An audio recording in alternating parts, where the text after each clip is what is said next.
नमस्कार दोस्तों, आप सभी का टॉप ज्ञान जी में स्वागत है। आशा करते हैं आप सभी लोग मस्त होंगे। चलिए, जैसा कि आप सभी को पता होगा कि आप लोगों का जो एमसीक्यूज था वह हमने पूरा करवा चुका है। जो आप लोगों का एमसीक्यूज चल रहा था वह पूरा का पूरा पूर्ण हो गया है। अब आप लोगों को आगे का क्लास यानी क्लास आज हम लोगों का 4 पढ़ना है, जिसमें आप लोगों का थ्योरी आगे का करवाएंगे। उससे पहले एक बार जो आप लोगों का हमने एमसीक्यूज करवाए थे और उससे पहले जो थ्योरी पढ़वाए थे उसका छोटा सा रिकॉल कर लिया जाता है। तो देखिए, बहुत सारे इतिहासकार हैं, बहुत सारे इतिहास पढ़ाने वाले टीचर हैं जो डायरेक्ट आते हैं और बच्चों को कहते हैं कि प्राचीन भारत, मध्यकालीन भारत और आधुनिक भारत बोलकर प्राचीन भारत में सिंधु सभ्यता बोलकर स्टार्ट कर देते हैं और मध्यकालीन भारत में भी मीर कासिम का आक्रमण से स्टार्ट कर दिया जाता है और 1707 ईस्वी से आधुनिक भारत का स्टार्ट कर दिया जाता है पढ़ाने के लिए। लेकिन उससे पहले भी हम लोगों को प्राग ऐतिहासिक काल, अर्ध ऐतिहासिक काल और ऐतिहासिक काल के बारे में जानना बहुत ज़रूरी है कि आखिर क्या होता है प्राग ऐतिहासिक काल, अर्ध ऐतिहासिक काल और ऐतिहासिक काल, और इन तीनों में क्या क्या टॉपिक है जो हम लोगों को पढ़ना है।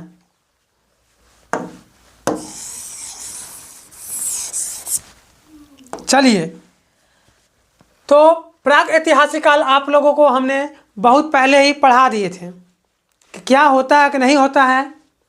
उसमें आप लोगों को पूरा पाषाण काल पढ़ा चुके हैं, मध्य पाषाण काल पढ़ा चुके हैं, नव या उत्तर पाषाण काल पढ़ा चुके हैं, ताम्र पाषाण काल पढ़ा चुके हैं। यही चारों काल का आधुनिक रूप या फिर बोल सकते हैं विकसित रूप, आधुनिक या फिर बोल सकते हैं विकसित रूप को ही हम लोग सिंधु सभ्यता कहते हैं, जो कि अर्ध ऐतिहासिक काल में हम लोगों को पढ़ना है। तो चलिए, ज़्यादा समय हम आप लोगों का वेस्ट नहीं करते हैं, डायरेक्ट अर्ध ऐतिहासिक काल सिंधु सभ्यता की ओर बढ़ते हैं। सिंधु सभ्यता पढ़ाने के बाद आप लोगों का ऐतिहासिक काल स्टार्ट कर दिया जाएगा, जिसमें आप लोगों का बाकी जितना भी पार्ट बच गया है, राजा के बारे में पढ़ना, आक्रमणकारी के बारे में पढ़ना, उसके बाद विदेशी यात्रियों के बारे में पढ़ना, या इसी में यात्री और अंग्रेज बोल सकते हैं, और आज़ादी के बारे में पढ़ना, किस प्रकार से हम लोगों को आज़ादी मिला है। ये सारा आप लोगों को ऐतिहासिक काल में बताया जाएगा। तो आप लोग अभी तक प्राग ऐतिहासिक काल पढ़ चुके हैं, जिसमें यह पढ़ चुके हैं कि सबसे अधिक तांबा का खोज हुआ था। पहले लोग पत्थरों का औजार बनाया करते थे बड़े बड़े, फिर धीरे धीरे छोटा औजार बनाने लगे, अपने रहने के लिए अस्थाई निवास घरों का निर्माण करने लगे, शैल चित्रकलाएँ बनाने लगे, और इत्यादि जगहों से बहुत सारे प्रमाण भी मिले, जैसे एक ही स्थान से 3 व्यक्ति का कंकाल मिलना, 3 मानव का, कुत्ते के साथ साथ मानव का कंकाल मिलना। यह सारे साक्ष्य हम लोग प्राग ऐतिहासिक काल में देख चुके हैं। अब हम लोग को जो पढ़ना है वो अर्ध ऐतिहासिक काल का सिंधु सभ्यता है। चलिए, तो आप लोगों को सिंधु सभ्यता की ओर बढ़ते हैं। चलिए,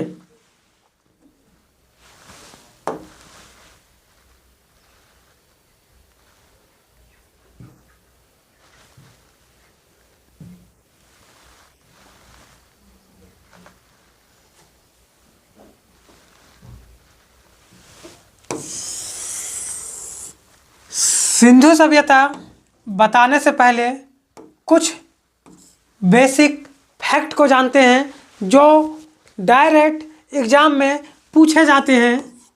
अगर याद रहेगा आप लोगों को तो आप लोगों से बनेगा उस प्रश्न का उत्तर, नहीं तो नहीं बनेगा। चलिए, अर्ध ऐतिहासिक काल किसे कहा जाता है उसके बारे में पहले जानते हैं। थोड़ा बेसिक इंट्रोडक्शन इसके बारे में जान लेते हैं।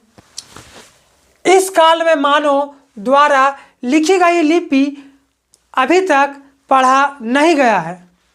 क्या पढ़ा नहीं जा सका है, यानी पढ़ा नहीं गया है। और जितने भी साक्ष्य लिखित मिले हैं या फिर कुछ ऐसे सामग्री मिले हैं जिसका कार्बन 14 के द्वारा जांच किया गया तो यह पता चला कि यह सारे साक्ष्य सिंधु सभ्यता से ताल्लुकात रखते हैं। ये छोटा सा बेसिक बातें थी जिसको जानना था आप लोगों को, यानी यह बात आप लोगों को हमने इसलिए बताया क्योंकि कभी कभी एग्जाम में यह भी पूछ देता है कि अर्ध ऐतिहासिक काल किसे कहा गया या किसे माना जाता है। तो वैसा काल जिसमें मानव द्वारा लिखी गई लिपि मिला है लेकिन उसको अभी तक पढ़ा नहीं गया है और वहाँ से प्राप्त साक्ष्य, क्या प्राप्त साक्ष्य जिसका कार्बन 14 के द्वारा जब जांच पड़ताल किया गया तो पता चला कि यह सिंधु सभ्यता से ताल्लुकात रखते हैं, उसी को अर्ध ऐतिहासिक काल कहते हैं। तो कभी कभी एग्जाम में पूछ देता है। बाकी देखिए, अब आप लोग सिंधु सभ्यता, आइए सिंधु सभ्यता आखिर होता क्या है। तो ये जो सिंधु सभ्यता है यह सिंधु नदी के तट पर खोजा गया था, सिंधु नदी के तट पर खोजा गया था, इसलिए इसका नाम सिंधु सभ्यता रखा गया। और सिंधु सभ्यता में सबसे पहला स्थल की खुदाई हड़प्पा का हुआ था। इस कारण सिंधु सभ्यता को हड़प्पा की सभ्यता भी कहा जाता है, जिसकी खुदाई दयाराम साहनी ने करवाया था।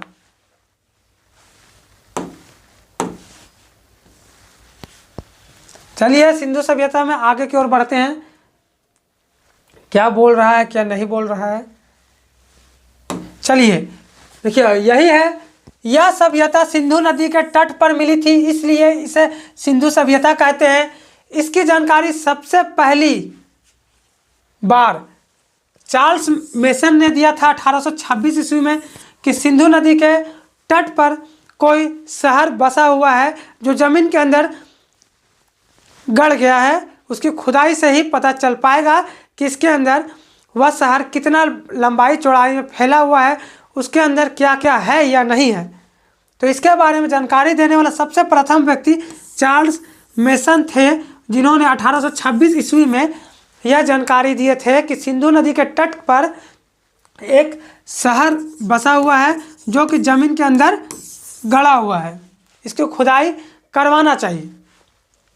देखिए, इसकी जानकारी के लिए पहली खुदाई हड़प्पा में हुई थी, अतः इसे हड़प्पा सभ्यता भी कहते हैं। देखिए, आपको ये बात पहले भी बता दी है कि जो चार्ल्स मेसन थे उन्होंने जब बताया कि सिंधु नदी के किनारे कोई एक सभ्यता बसी हुई थी जो अभी ज़मीन के अंदर है, उसका खुदाई करवाना चाहिए।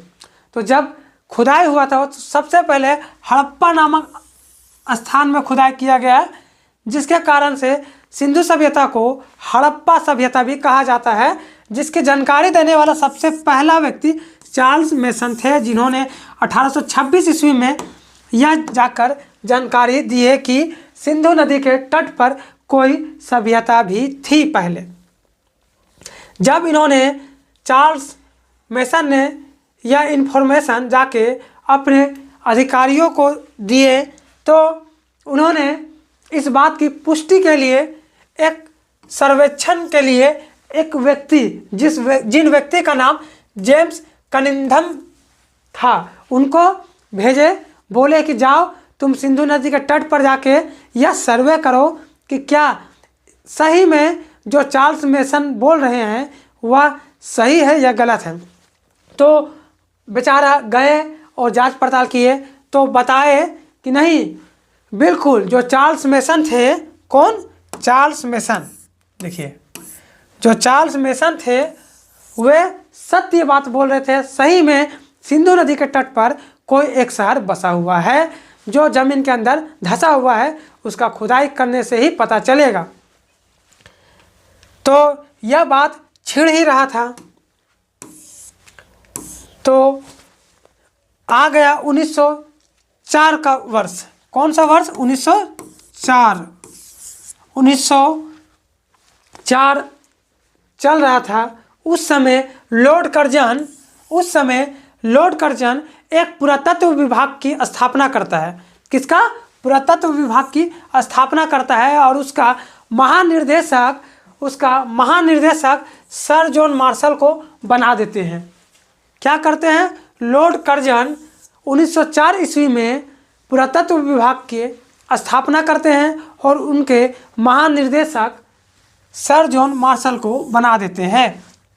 कई बार एग्जाम में यह बात पूछा है और आगे चल के पूछते रहता है कि लॉर्ड कर्जन ने किस विभाग की स्थापना किया था? तो पुरातत्व विभाग की स्थापना किया था। कब किया था? तो 1904 ईस्वी में किया था। उसके महानिर्देशक किसे बनाए थे? तो सर जॉन मार्शल को बनाए थे। जब बनाए तो सर जॉन मार्शल ने आदेश दे दिए कि जाको सभ्यता की खोज करो। तो सभ्यता का खोज हुआ। तो उस सभ्यता का नाम सर जॉन मार्शल ने सिंधु सभ्यता दिया। कौन सा सभ्यता दिया? सिंधु सभ्यता दिया। बोले कि यह सिंधु नदी के तट पर बसा हुआ सभ्यता है, इसलिए इस सभ्यता का नाम सिंधु सभ्यता रख देते हैं। तो सिंधु सभ्यता का नामकरण करने वाला व्यक्ति जॉन मार्शल थे, सर जॉन मार्शल थे। देखिए, सिंधु सभ्यता का नामकरण जॉन मार्शल ने किया था। साफ साफ वर्ड में लिख दिया है। और जब इसका खुदाई पूर्ण हुआ, इसका चारों तरफ से खुदाई किया गया, तब पता चला कि यह 13 लाख वर्ग किलोमीटर तक फैला हुआ था। इतना लंबा चौड़ा विस्तार से यह सिंधु सभ्यता फैला हुआ था। एक बात और याद रखिए, यह विश्व का जो सिंधु सभ्यता है, यह विश्व का पहली शहरी सभ्यता थी। कौन सी? पहली शहरी सभ्यता थी। और विश्व का सबसे पहली ग्रामीण सभ्यता, और विश्व का सबसे पहली ग्रामीण सभ्यता ईरान की सभ्यता थी। यह दो प्रश्न याद रखिएगा, हमेशा एग्जाम में पूछते रहता है कि शहरी सभ्यता विश्व की कौन सी थी? तो हड़प्पा सभ्यता। ग्रामीण सभ्यता कौन सी थी विश्व की सबसे पहली? तो ईरान की सभ्यता।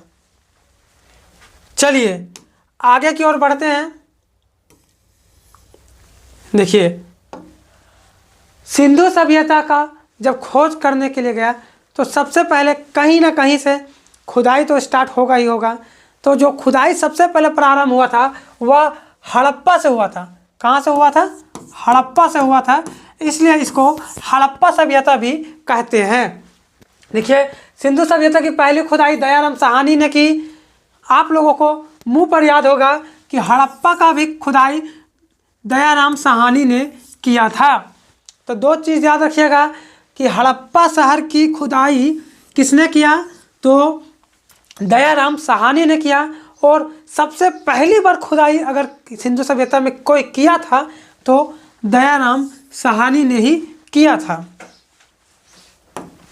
यह दोनों प्रश्न एग्जाम में पूछे जाते हैं कि सिंधु सभ्यता की पहली खुदाई किसने करवाई? तो दयाराम साहनी ने। हड़प्पा सभ्यता की खुदाई किसने करवाई? तो दयाराम साहनी ने। ये दोनों प्रश्न में से एक प्रश्न आपको हर एक एग्जाम में, हर एक टेस्ट सीरीज में देखने को मिलते रहता होगा।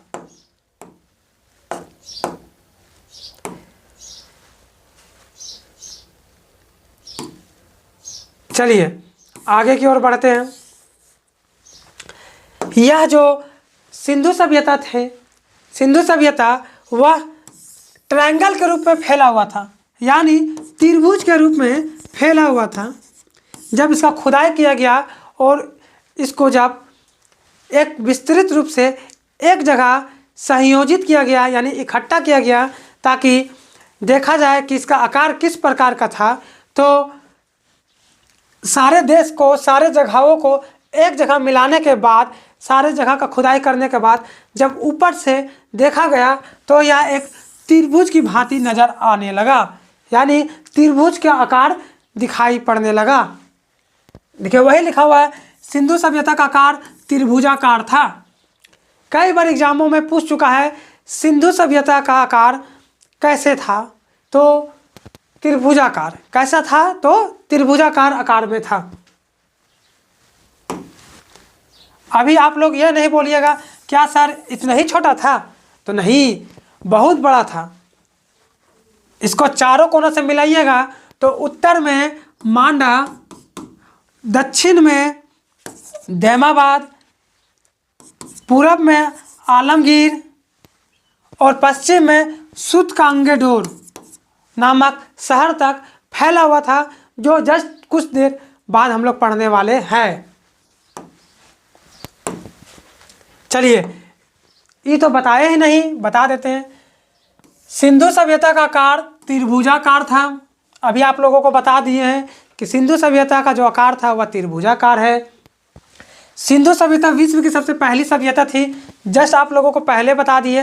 क्यों थी, क्यों नहीं थी, आप लोगों को आगे बताएंगे, क्योंकि इस सभ्यता में आपको बाजार देखने को मिलेगा, व्यापार देखने को मिलेगा, बंदरगाह यानी समुंदर देखने को मिलेगा, बंदरगाह देखने को मिलेगा, उसी को पतन कहते हैं।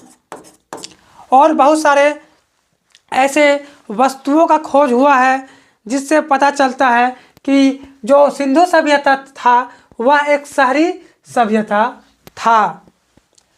सबसे मोस्ट इम्पोर्टेंट बात कि इसका टाइम पीरियड बहुत सारे एग्जामों में पूछ चुका है और पूछेगा, संभावना है, तो याद रखिएगा इसका जो टाइम पीरियड था वह 2500 ईसा पूर्व से 1750 ईसा पूर्व तक था।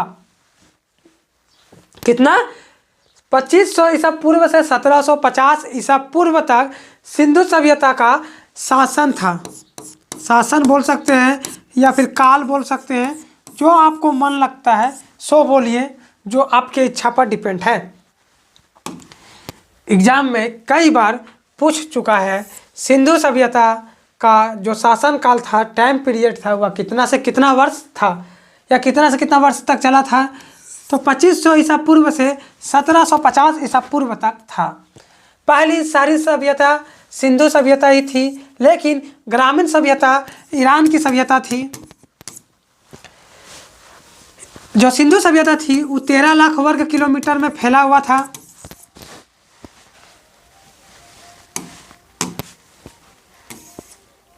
चलिए आगे की ओर बढ़ते। देखिए वही है जो अभी बताए हैं। कुछ बातें इसमें आप लोग याद रखिएगा। क्या? तो इसमें आप लोगों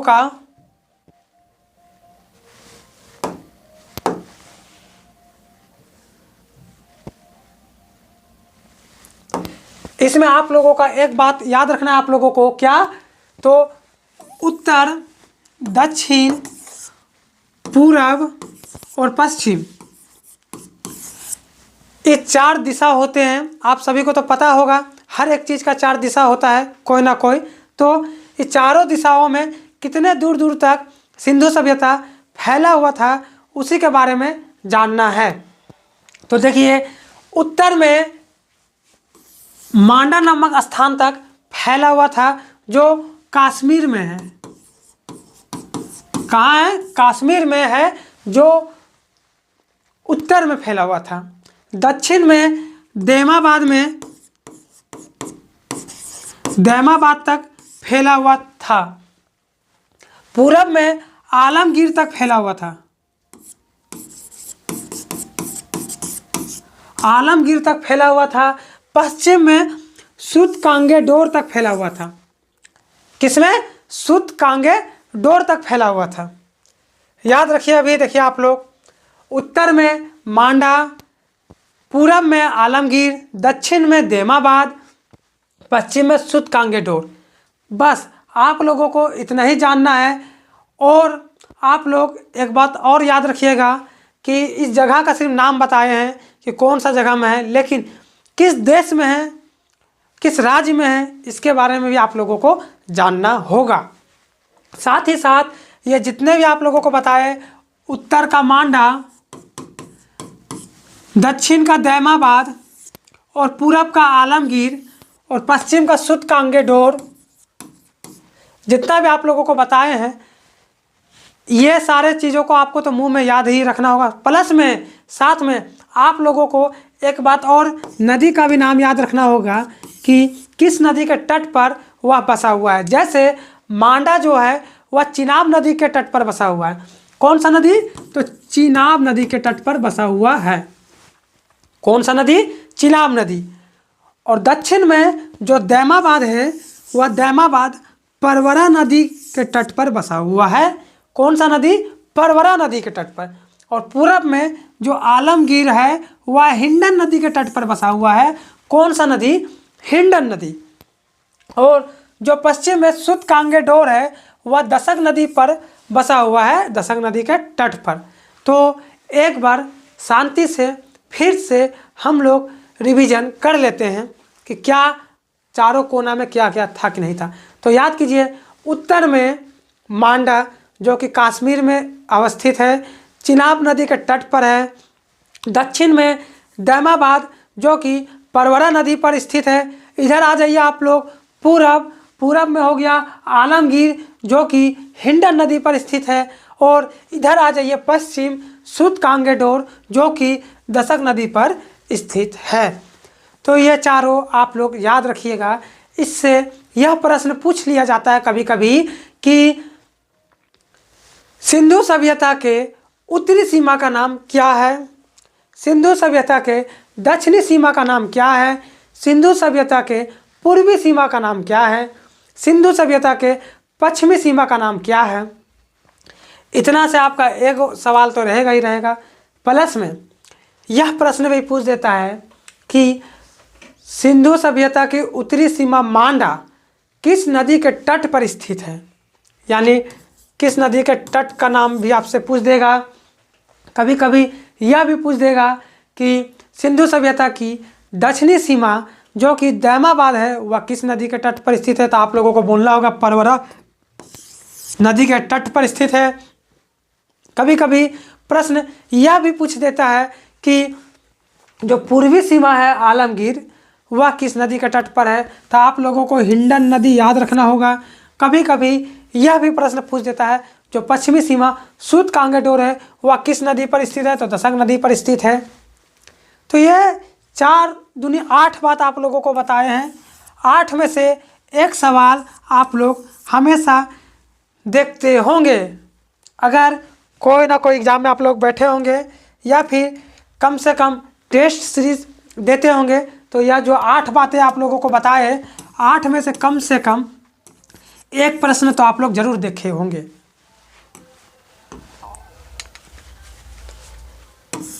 चलिए आगे बढ़ते हैं। देखिए, वही जो अभी आप लोगों को बताए, उत्तर में मांडा, दक्षिण में दैमाबाद, पूरब में आलमगीर, पश्चिम में सूतकांगेडोर, वही चारों के बारे में कुछ एक्स्ट्रा बातें बताए गए हैं। उन लोगों को अच्छा से देख लेते हैं क्या है कि क्या नहीं है। तो चलिए, पहला बोल रहा है इसकी पश्चिमी सीमा, पश्चिमी यानी सूतकांगेडोर के बारे में बोल रहा है, जो कि पाकिस्तान में अवस्थित होगा। देखिए, जो कि पाकिस्तान में अवस्थित है दशक नदी के तट पर। जी हाँ, जो सूतकांगेडोर है, क्या सूतकांगेडोर, जो सूतकांगेडोर है वह पाकिस्तान देश में अवस्थित है दशक नदी के तट पर। चलिए दूसरा देखते हैं। इसकी उत्तरी सीमा कश्मीर के मांडा, देखिए आप लोगों को बता दिए हैं कि मांडा कश्मीर में अवस्थित है, चिनाब नदी के तट पर थी। इसकी खुदाई जगपति जोशी ने 1982 ईस्वी में की थी। जगपति जोशी ने मांडा की खुदाई किया था। तो अभी आप लोग दो गो के बारे में पढ़ चुके। किसके बारे में? सूतकांगेडोर पश्चिमी सीमा और उत्तरी सीमा मांडा के बारे में पढ़ चुके हैं। क्या पढ़े हैं? सूतकांगेडोर पाकिस्तान में स्थित है और जो मांडा है वह कश्मीर में स्थित है। कश्मीर में चिनाब नदी के तट पर, और यह है दशक नदी के तट पर स्थित है। कौन सा? सूतकांगेडोर। और एक बात और याद रखिए, जो मांडा का खुदाई करवाया था वह जगपति जोशी ने 1982 ईस्वी में करवाया था। देखिए ये सब इसलिए इतना जल्दी जल्दी आगे बढ़ जा रहे हैं क्योंकि ये सभी मुंह में याद रखने वाली बातें हैं। याद रहेगा तो आपसे बनेगा, नहीं याद रहेगा तो नहीं बनेगा। इसलिए हम डायरेक्ट आगे बढ़ते चले जा रहे हैं। उसके बाद आप लोगों को एक बार पढ़ाने के बाद फिर से एक छोटा समरी के रूप में रिकॉल करवा दिया जाएगा, ताकि जितना अभी हम आप लोगों को तेज़ी से बताते चले जा रहे हैं वह सभी एक बार में छोटा सा शॉर्ट वीडियो के रूप में आप लोगों को समझ आ जाए। चलिए आगे की ओर बढ़ते हैं। क्या कहता है सो देखते हैं। इसकी पूर्वी सीमा उत्तर प्रदेश के आलमगीर में थी, जो हिंडन नदी के तट के किनारे थे। ज्ञागदत्त शर्मा के नेतृत्व में इसका उत्खनन हुआ। अज्ञातदत्त शर्मा के नेतृत्व में इसका उत्खनन हुआ। तो किसका? तो पूर्वी सीमा। पूर्वी सीमा कौन सा था? तो आलमगीरपुर। कहाँ है? तो यूपी में है। कहाँ? यूपी में। अभी तक तो इसके बारे में हमने प्रश्न तो नहीं देखे हैं कि इसके बारे में प्रश्न पूछा है, लेकिन इसकी पूर्वी सीमा उत्तर प्रदेश के आलमपुर गिरपुर से लगता था, यह पूछ चुका है। चलिए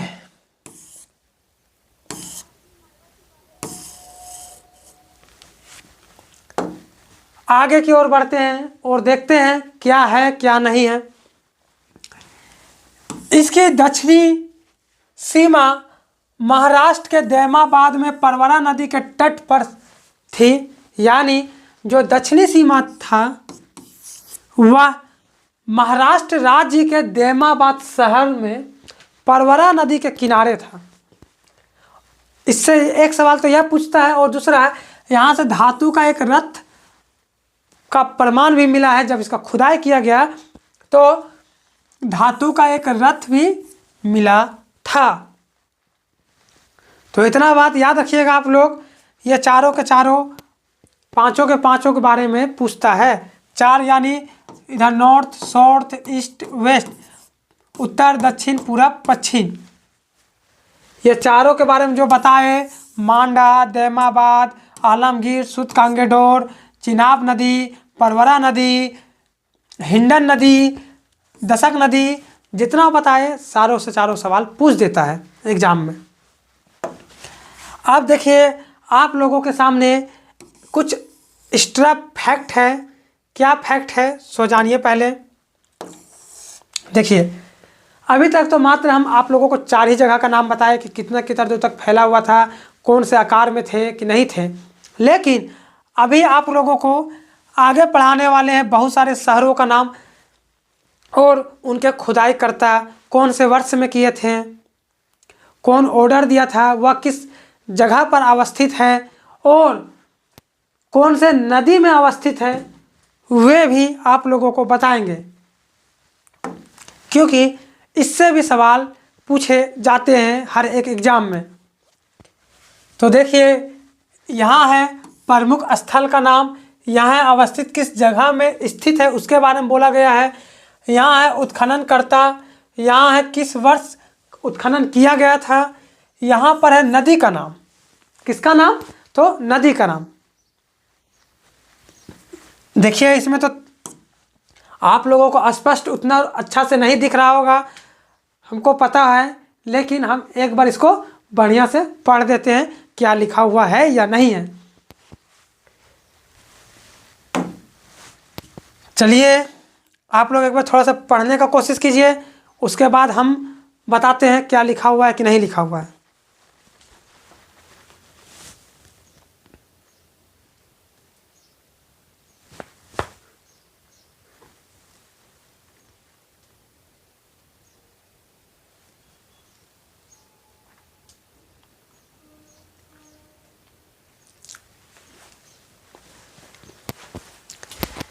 चलिए पढ़ते हैं क्या लिखा हुआ है या नहीं लिखा हुआ। तो पहला लिखा हुआ हड़प्पा। हड़प्पा मोंटगोमरी जिला पंजाब, जो कि पाकिस्तान में स्थित है, भारत में नहीं। इसका खुदाई दयाराम साहनी ने किया था। कब? 1921 ईस्वी में।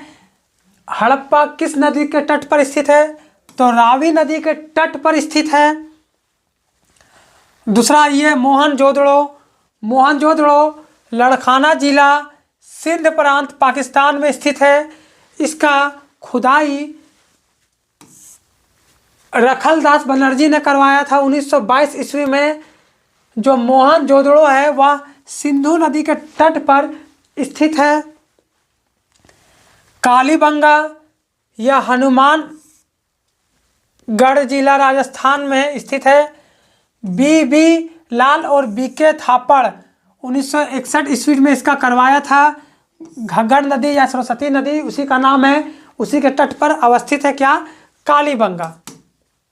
चलिए आगे आते हैं और आगे पढ़ते हैं। धौलावीरा। क्या? धौलावीरा कच्छ जिला गुजरात में स्थित है। रविंद्र सिंह इसकी खुदाई किए थे 1990 ईस्वी में। इसका नदी का नाम नहीं दिया हुआ है, लेकिन दोस्तों आप सभी लोग धौलावीरा किस नदी के तट पर स्थित है, आप सभी लोग कमेंट में हमको उत्तर दीजिए। जैसे हम तो अभी बता सकते हैं, लेकिन सारा का सारा तो दिया हुआ है, मात्र एक का नहीं दिया हुआ है। तो एक का तो कम से कम आप लोग मेहनत कर ही सकते हैं और बता ही सकते हैं।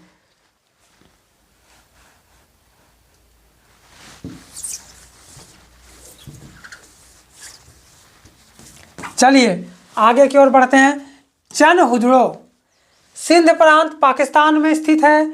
इसका खुदाई गोपाल मजुमदार ने करवाया था। कब करवाया था? 1931 ईस्वी में। सिंधु नदी के तट पर स्थित है। देखिए यह डायरेक्ट स्पीड में बता दे रहे हैं, बहुत तेज़ी से, तो आप लोग नहीं समझिएगा कि बस इतना ही बताएंगे। यह एक चार्ट के रूप में आप लोगों को पहले सैंपल के रूप में दिखा रहे हैं, उसके बाद जितना भी यहाँ लिखा हुआ है उसके अलावा भी और बहुत सारे ऐसे जगह है जहाँ से साक्ष्य मिले हैं सिंधु सभ्यता का, उसके बारे में भी पढ़ना है विस्तार पूर्वक से, तो उसके बारे में भी आगे पढ़ेंगे। पहले चार्ट है तो चार्ट के रूप में देख लेते हैं। लोथल अहमदाबाद जिला गुजरात। रंगनाथराव 1955 ईस्वी भोगवा नदी पर स्थित है। कोट दीजी सिंध प्रांत का खैरपुर स्थान पाकिस्तान में स्थित है। फजल अहमद खान ने इसका उत्खनन करवाया था 1953 ईस्वी में। यह भी सिंधु नदी के तट पर स्थित है। चलिए आगे देखते हैं। बन्नावली हिसार जिला हरियाणा। रविंद्र सिंह ने ही करवाए थे 1974 ईस्वी में। यह सरस्वती नदी या रंगोई नदी पर स्थित है। रोपड़ रोपड़ जिला पंजाब, जो कि भारत में है। अज्ञात दत्त शर्मा ने 1953 ईस्वी में करवाए थे। यह सतलज नदी का तट पर स्थित है। रंगपुर काठियावाड़ जिला गुजरात अहमदाबाद, जो कि भारत का है। रंगनाथ राव ने करवाए थे 1953 ईस्वी मादर नदी के तट पर। आलमगीरपुर मेरठ जिला उत्तर प्रदेश। अज्ञात दत्त शर्मा 1958 ईस्वी हिंडन नदी के तट पर स्थित है। सुत कांगेडोर मकराना में समुद्र तट के किनारे पाकिस्तान। ओरेल अस्टाइन 1927 ईस्वी दशक नदी के तट पर स्थित है। सुतका कोह मकराना, यह भी पाकिस्तान में है। जॉर्ज डेल्स 1962 ईस्वी सादिकोर नदी में स्थित है। देखिए आप लोगों को इतना दूर तक पढ़ा दिए। इसके बाद आप लोगों को यह जितना भी है इसके बारे में विस्तार पूर्वक से पढ़ना है कि इसका खुदाई कौन से वर्ष में करवाया गया था, कौन से स्थान में है, क्या क्या वस्तु वहाँ से मिला है या नहीं मिला है, वह सारे चीज़ों के बारे में पढ़ना है। लेकिन एक छोटा सैंपल के रूप में आप लोगों को एक चार्ट के माध्यम से समझाने का प्रयास किए हैं। इसके बाद इसका आगे तो पूरा बढ़िया से बताने वाले हैं ही। तो देखिए इतना बताए, एक बार रिकॉल फिर से कर देते हैं क्योंकि बताए थे एक शॉर्ट वीडियो में आप लोगों को रिकॉर्ड करेंगे।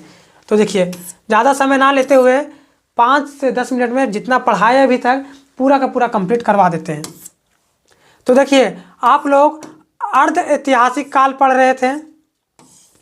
अर्ध ऐतिहासिक काल किसे कहते हैं? देखिए अर्ध ऐतिहासिक काल पढ़ रहे थे। अर्ध ऐतिहासिक काल किसे कहते हैं? जिसमें मानव द्वारा लिखी गई लिपि तो मिला है लेकिन उसको अभी तक पढ़ा नहीं गया है, और उनसे जितने भी साक्ष्य मिले हैं उनका जब कार्बन 40 द्वारा या 14 द्वारा पता किया गया कि यह किस वर्ष का है, तो पता चला यह सिंधु सभ्यता के समय का वस्तु है। चलिए, सिंधु सभ्यता जो था वह एक शहरी सभ्यता था। यह 13 लाख वर्ग किलोमीटर तक फैला हुआ था। वर्ग किलोमीटर तक फैला हुआ था। इसका जो आकार था वह त्रिभुजाकार था। क्या था? त्रिभुजाकार था। सिंधु सभ्यता का खोज या फिर सबसे पहला जानकारी जोन्स मेसन ने दिया था। किसने दिया था? जोन्स मेसन ने दिया था। देखिए जोन्स ने, चार्ल्स मेसन ने दिया था। कब दिया था? 1826 ईस्वी में दिया था। उसके बाद सर्वे करने के लिए सर जोन ही है ना? नहीं सर जोन नहीं है, जेम्स कनिंघम को भेजा गया 1853 ईस्वी में। इन्होंने जाके सर्वे किया तो पता चला नहीं, सिंधु नदी के तट पर एक शहर पहले से बसा हुआ था जो अभी जमीन के अंदर धंस चुका है, तो इसका खुदाई करवाना चाहिए। उसके बाद सबसे पहला खुदाई हड़प्पा में हुआ था। कहाँ हुआ था? हड़प्पा में हुआ था। इसलिए सिंधु सभ्यता को हड़प्पा सभ्यता भी कहते हैं। बाकी फिर ये तो बता ही दिए 13 लाख वर्ग किलोमीटर में फैला हुआ था। 1904 ईस्वी में लॉर्ड कर्जन ने पुरातत्व विभाग का स्थापना किया था, जिसका महानिर्देशक सर जॉन मार्शल को बनाया था। सर जॉन मार्शल ही ऐसे व्यक्ति थे जिन्होंने सिंधु सभ्यता का नाम सिंधु सभ्यता रखा था। और बाद में सर जॉन मार्शल के नेतृत्व में ही, इनके आदेश में ही दयाराम साहनी जाकर हड़प्पा की खुदाई करना प्रारंभ कर दिए। देखिए 2 प्रश्न इससे पूछ देता है कि सबसे पहला खुदाई किसने की? तो दयाराम साहनी ने की। कहाँ पर की? तो हड़प्पा में की। यह बात आप लोग तो याद होगा, किसी को याद हो चाहे ना हो, एक चीज़ तो हमेशा याद रहता है हड़प्पा सभ्यता में, हड़प्पा सभ्यता की खोज दयाराम साहनी ने किया था। इसका आकार त्रिभुजाकार था, ये तो बता ही दिए थे। और भी बताए थे कि यह शहरी सभ्यता थी और ग्रामीण सभ्यता, ईरान की सभ्यता को ग्रामीण सभ्यता कहा गया है। नहीं, रुकिए, ईरान की सभ्यता, थोड़ा गलती हो गया है हमसे, माफ़ कीजिएगा। ईरान बता रहे हैं, मेसोपोटामिया की सभ्यता होगा।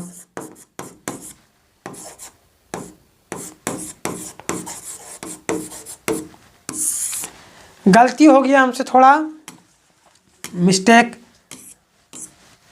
ईरान इसलिए बोल रहे हैं, जो मेसोपोटामिया की सभ्यता था वह ईरान साइड ही था, इसलिए मेसोपोटामिया याद ना आकर ईरान हम तब से बोल दे रहे हैं, क्योंकि ईरान देश हमको याद था। क्यों? क्योंकि ईरान से तेल भी निकलता है और मोदी जी का अच्छा संबंध भी है। मोदी जी क्या, भारत का अच्छा संबंध है, ईरान हम लोग को तेल भी देता है, इसलिए ईरान ईरान बोल दे रहे थे, गलती हो गया, मेसोपोटामिया होगा इसका उत्तर। चलिए 2500 ईसा पूर्व से 1750 ईसा पूर्व तक इसका शासनकाल था।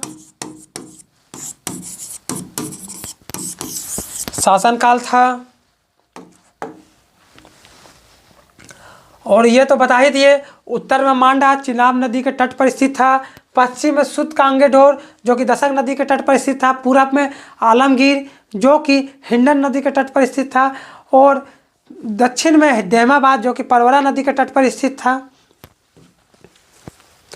उसके बाद बता ही दिए थे कि जो कश्मीर में मांडा था उसकी खुदाई जगपति जोशी ने करवाया था 1982 ईस्वी में,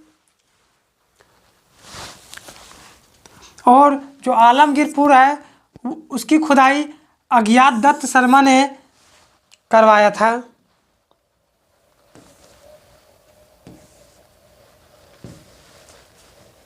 बाकी तो ये चार्ट है, आप लोगों को जो पढ़ाया है अभी थोड़ी देर पहले, देखिए आप लोग इस वीडियो को देखिए, थोड़ा पढ़िए समझिए, और अच्छा लगे तो लाइक सब्सक्राइब और शेयर ज़रूर कीजिए। लेकिन उससे पहले भले ये तीनों कीजिए चाहे नहीं कीजिए, लेकिन इस वीडियो को थोड़ा बढ़िया से पढ़िए और अगला वीडियो का इंतज़ार कीजिए।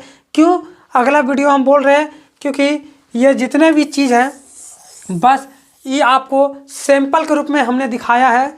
अगला क्लास में इन सभी के बारे में आपको बताएंगे अच्छी तरह से कि कौन से स्थान से किस चीज़ की प्राप्ति हुआ था, कौन खुदाई किया था, क्या क्या मिला नहीं मिला। बाकी आज के लिए बस इतना ही, बाकी मिलते हैं अगला वीडियो में। आज के लिए बस इतना ही। जय हिंद दोस्तों।